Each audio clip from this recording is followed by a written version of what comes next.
Traders diary में स्वागत है आपका। नमस्कार, मैं हूं आशीष चतुर्वेदी। और नमस्कार, मैं हूं वरुण दुबे। और रोज की तरह ट्रेडर्स डायरी में आपको बताने वाले हैं हम 20 दमदार ट्रेडिंग आइडियाज। लेकिन उसके पहले एक बात देख लेते हैं कि ग्लोबल संकेत कैसे हैं। तो सिंगापुर निफ्टी को अगर आप देखेंगे तो आज गिरावट है, वहाँ थोड़ा बहुत प्रेशर जो है वो आज के ट्रेडिंग सेशन में देखने मिल रहा है। करीब 30-35 पॉइंट के आसपास की गिरावट जो है वो सिंगापुर निफ्टी में देखने मिल रही है। लेकिन अगर आप यूएस के मार्केट्स देखते हैं ना तो वहाँ उतना बुरा हाल नहीं था। इनफैक्ट आशीष, जो हम कल बात भी कर रहे थे कि अब हमारे मार्केट्स ने यूएस के मार्केट को प्रीएम करना शुरू कर दिया है। और कल देखिए बाजार में किस तरह की गजब की रैली हमारे बाजार में देखने मिली। और उसका फॉलोअप आपने देखा, डाउ जोन्स, नैस्डैक, एस&पी सब जगह चौतरफा खरीदारी थी। जबकि कल अगर आप देखते हैं तो बॉन्ड यील्ड्स जो है यूएस में 3% के ऊपर पहुंची। लेकिन उसके बावजूद नैस्डैक में आपने जम के खरीदारी देखी। सिर्फ यही नहीं, पॉल साहब की तरफ से जो बयान आया कि अब जब तक हमारे यहाँ इंटरेस्ट रेट इन्फ्लेशन कंट्रोल में नहीं आएगा, हम रेट इंक्रीज में बिल्कुल भी हिचकिचाएंगे नहीं। लेकिन इसके बावजूद यूएस के मार्केट्स में तेजी थी। तो एक बात तो साफ नजर आ रही है, कहीं ना कहीं लोग जो है ये जो इंटरेस्ट रेट और इन्फ्लेशन, इसकी चिंता को आप शायद भूलते जा रहे हैं। सबने मान ही लिया है कि अब तो रेट्स बढ़ने ही हैं, तो अब उसको तो छोड़ दीजिए। इसके अलावा अगर कुछ नेगेटिव आएगा तो उसको देखेंगे। और इसी का रिफ्लेक्शन आपने कल इंडियन मार्केट्स में भी देखा, यूएस के मार्केट्स में भी देखा। और बेहतरीन तेजी जो है अक्रॉस ग्लोबल मार्केट्स आपको दिखाई दे रही है। आज हालांकि सिंगापुर निफ्टी थोड़े हालत खराब है, थोड़ी 30-32 पॉइंट के आसपास की गिरावट है। लेकिन लेट्स सी दिन के दौरान क्या होता है। डाउ और नैस्डैक भी अगर आप देखेंगे फ्यूचर्स में तो थोड़ी मुनाफा वसूली देखने मिल रही है, मैं ये कहूँगा। आशीष, लेकिन ट्रेंड नेगेटिव हुआ है अभी तक? जो नेगेटिव ट्रेंड चल रहा था क्या वो रिवर्सल है? नहीं, अभी तक चार्ट पे तो आपको पूरी तरीके से रिवर्सल नजर नहीं आया। लेकिन है ना, एक चीज की उम्मीद है, सिर्फ उम्मीद मैं बता रहा हूँ। अब तक कैसा हो रहा था कि बाजार जो है आपको अच्छा खासा खुलता था, लेकिन दिन के दौरान गेन जो है गिव अप हो जाते थे। आज ऐसी उम्मीद है कि एसजीएक्स निफ्टी जिस प्रकार से इंडिकेशन दिखा रहा है, हो सकता है कि हल्की गिरावट के साथ जो है शुरुआत हो, लेकिन दिन के दौरान रिकवरी। और जब रिकवरी आजकल आ रही है तो बहुत जबरदस्त रिकवरी आपको देखने को मिल रही है। कल मेटल स्टॉक्स में देखिए 10-10% के, एफएनओ के स्टॉक्स, निफ्टी के स्टॉक्स में 10-10% का मूव देखने को मिला। पता नहीं ऐसा चाइना ने क्या कर दिया। सिर्फ लॉकडाउन हटाने की बात की थी और उसमें ही देखिए जिस तरह से वहाँ ग्रोथ की भी अब जो आशंकाएं लगाई जा रही है अच्छी है, तो उसके चलते मेटल्स में तेजी देखने मिली थी।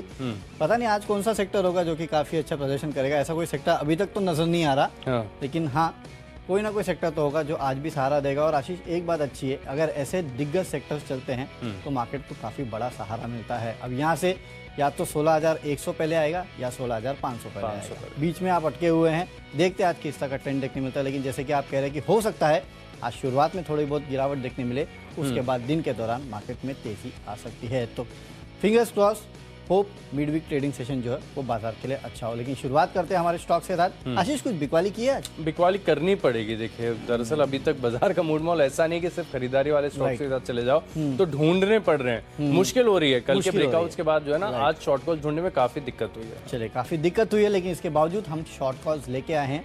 लेकिन मैंडेटरी बाइंग कॉल कैश का कौन सा है? देखिए, पहला स्टॉक है मिडिल ईस्ट में, मिंडा कॉर्पोरेशन। यहाँ पर नतीजा अगर आप देखें तो काफी बढ़िया है, बहुत शानदार है। इनफैक्ट आय में देखें, मुनाफे में देखें तो कई टाइम्स की ग्रोथ आपको यहाँ पर नजर आई है, जिसके चलते मैं मान रहा हूँ कि दिन के दौरान भी अच्छी तेजी यहाँ पर देखने को मिल सकती है। स्टॉक करेक्ट हो चुका है, इसका मुझे याद आता है कि ट्रेंड काफी बढ़िया था, लेकिन बाजार की गिरावट के साथ थोड़ा बहुत यहाँ पर भी डिस्टॉर्शन देखने को मिला। 220 रुपए का लक्ष्य इंट्राडे के लिए और 200 रुपए यानी केवल 7 रुपए नीचे का जो है आप लगाएंगे स्टॉप लॉस। ओके, मेरे तरफ से कैश का काउंटर एक होटल काउंटर है। बेसिकली आशीष, जैसे कि मैं कह रहा हूँ कि मार्केट्स अब प्रीमियम करना शुरू कर दिया मार्केट्स ने कि आगे क्या होगा। और देखिए, कामत होटल्स के कल नंबर्स आने वाले हैं। उसके पहले आज आईटीसी के नंबर्स आएंगे। और आईटीसी में भी आपको याद होगा होटल का कारोबार तो है ही, और वैसे भी इस क्वार्टर में होटल के जो नंबर्स है वो शायद थोड़े बेटर रह सकते हैं। इसके लिए मेरे ख्याल से नंबर्स आने के पहले आप एक लॉन्ग पोजीशन जो है इस काउंटर में बना के चल सकते हैं। लेकिन याद रखिएगा, ये नंबर्स के पहले की पोजीशन होगी। नंबर्स जब आएंगे ना, उसके बाद नंबर्स देखना और उसके बाद अपनी पोजीशन या तो कंटिन्यू करना या तो वहाँ से आप निकल सकते हैं। तो कामत होटल ये पहला काउंटर होगा। इनफैक्ट आईटीसी के जब नंबर्स आएंगे तभी आपको पता चल जाएगा कि होटल में क्या होने वाला है।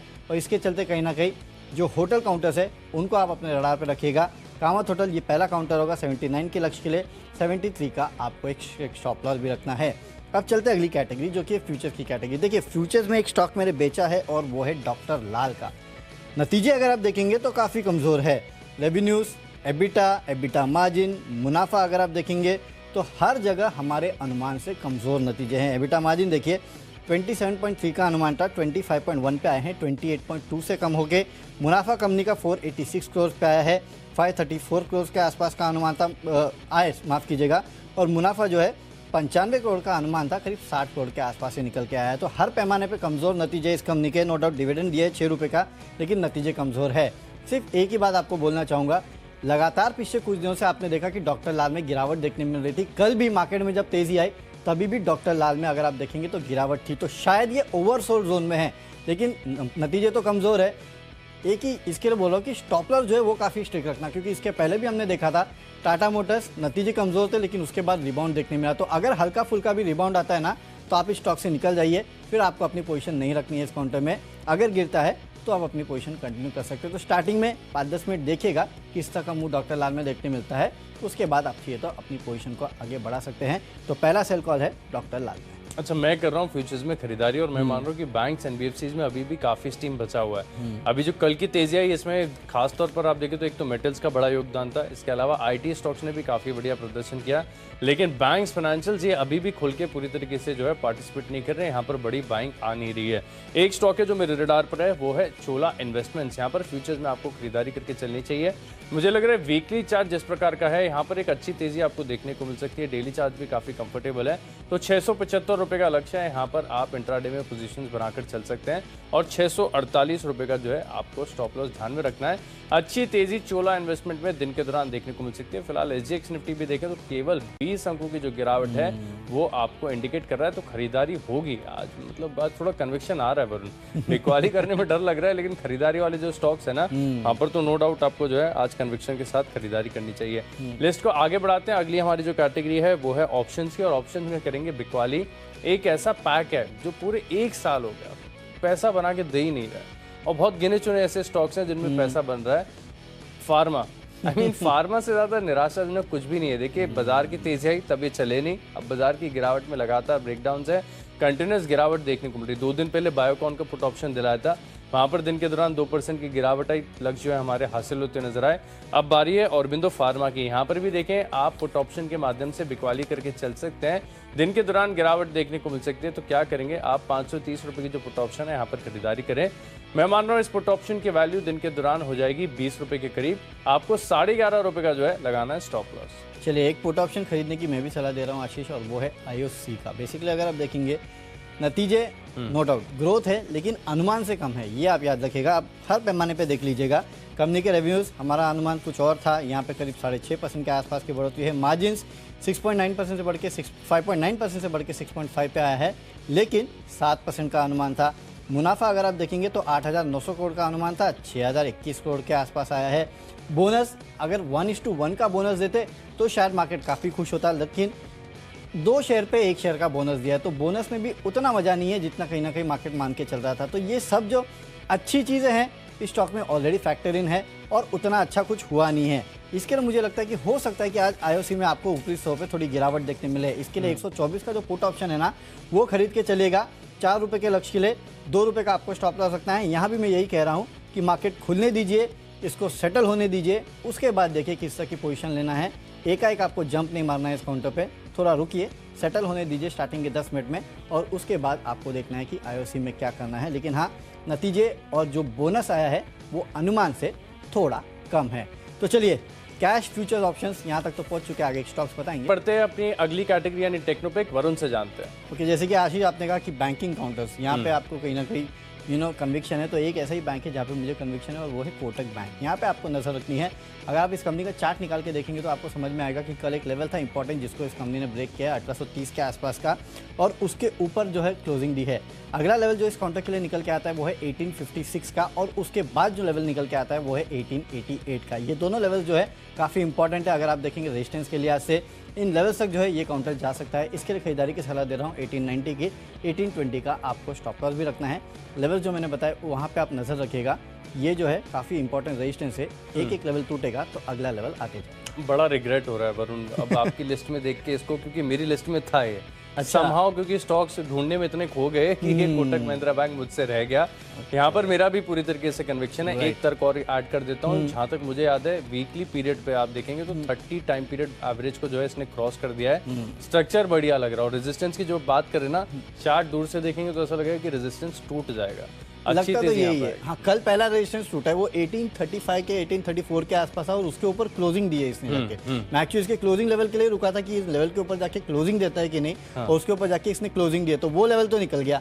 अगला 1856 है, उसके बाद 1888। बिल्कुल, तो कन्विक्शन यहाँ पर है। एक और स्टॉक है मेरी लिस्ट में जहाँ पर शायद आपका भी कन्विक्शन होगा, टेक्नोपिक के तौर पर बता रहा हूँ। यहाँ पर है, आपको खरीदारी करनी चाहिए, सोलर इंडस्ट्रीज। यहाँ पर जो है चार्ट का स्ट्रक्चर मुझे बहुत पसंद आता है। देखिए वीकली चार्ट पर बड़ी पिक्चर आप देखेंगे तो आपको नजर आएगा कि स्टॉक हमेशा चलता ही जाता है। हर गिरावट यहाँ पर खरीदारी का मौका है। जहाँ तक याद है कि 1500-1600 रुपए के भाव से जो है लगातार मैंने भी दिया था इस काउंटर को। और मुझे एक ही तर्क इसमें समझ में आता है आशीष कि अगर देश में आप डिफेंस के इक्विपमेंट बनाओगे तो गोला बारूद भी तो यहीं से खरीदोगे। और तो यहाँ पे एक्सप्लोसिव ग्रोथ आती है, जिस दिन ये स्टॉक चलेगा ना ये एक्सप्लोड ही करता है। तो यहाँ पर क्या करेंगे, आप 3 महीने का व्यू बनाकर खरीदारी करें। 3 महीने में स्टॉक चला तो ठीक, नहीं चला तो भी एग्जिट करेंगे। यहाँ पर मैं मान रहा हूँ कि अच्छी तेजी देखने को मिल सकती है।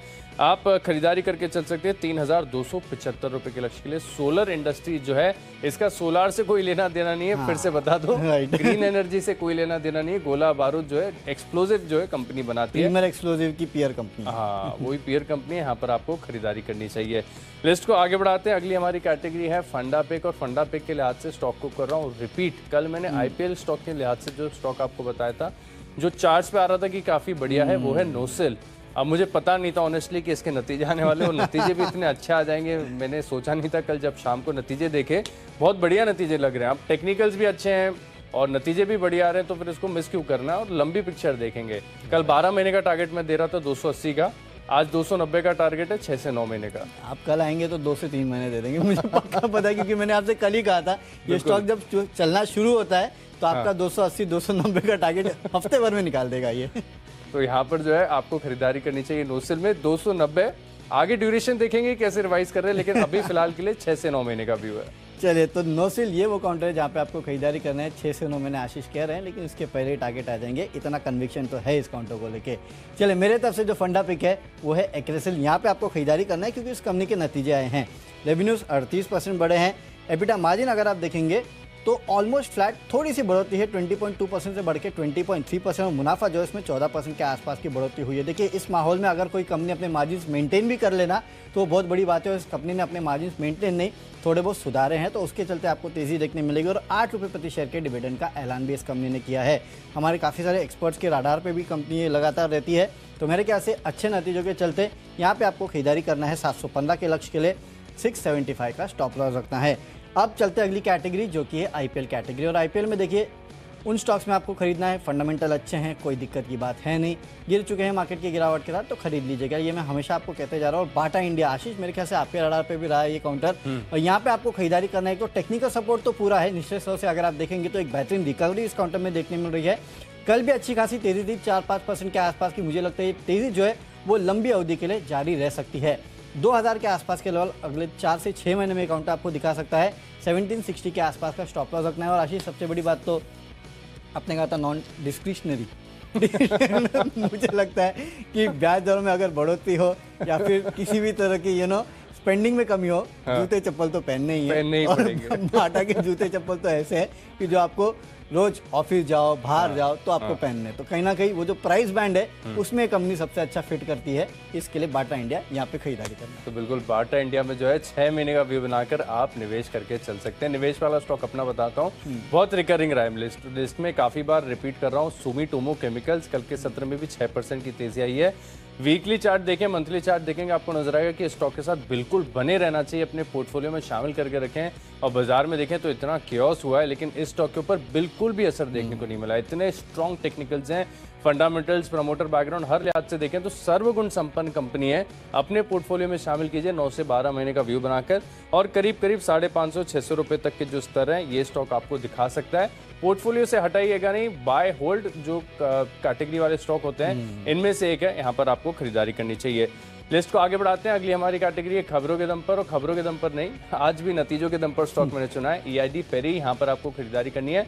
नतीजे काफी बढ़िया हैं, और एक और खास बात है कि अंतर्राष्ट्रीय बाजारों में देखें तो अब फिर से जो रॉ शुगर की कीमतें हैं इनमें एक स्पाइक फिर से देखने को मिला है, तो 530 रुपए का लक्ष्य है, 490 रुपए का लगाइए स्टॉप लॉस। चलिए मेरे तरफ से जो खबरों के दम पे स्टॉक है वो है जायडस लाइफ। यहाँ पे आपको खरीदारी करना है क्योंकि 20 मई को बोर्ड की बैठक है जहाँ पे बायबैक पे ये विचार करने वाले हैं, तो इसके चलते आज इस स्टॉक में अच्छा खासा एक्शन आपको देखने मिल सकता है।